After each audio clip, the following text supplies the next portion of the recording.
In the heart of Boston, down a forgotten alley, sat a clock repair shop owned by an old man named Thomas. For 40 years, Thomas was known as the best watchmaker in the city, but he had one strict rule.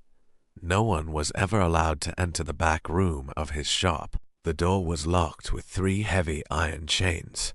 Locals whispered that Thomas was working on a secret project, something that defied the laws of time itself.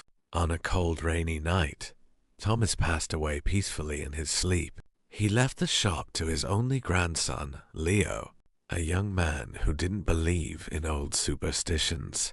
The day after the funeral, Leo stood in front of the forbidden door, holding his grandfather's rusty keys.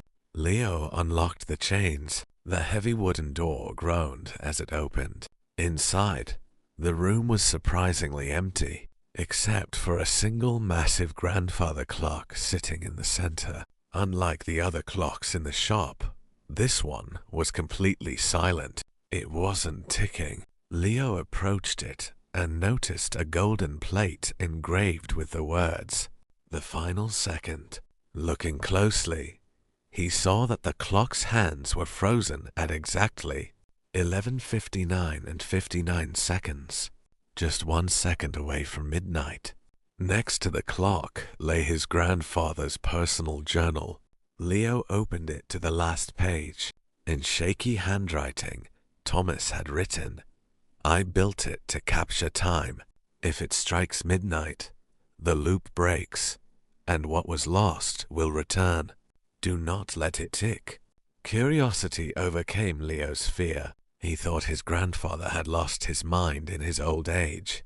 Wanting to see the beautiful clock function, Leo reached inside the gears and gently pushed the main pendulum. Tick. The sound echoed through the silent room like a gunshot. The second hand moved forward, hitting exactly 12 o'clock. Suddenly, the deep, heavy chime of midnight began to ring. But as it rang, a terrifying phenomenon occurred. Outside the window, the rain stopped moving. The drops froze perfectly mid-air. The dust in the room hung still. The entire world had completely paused, except for one thing.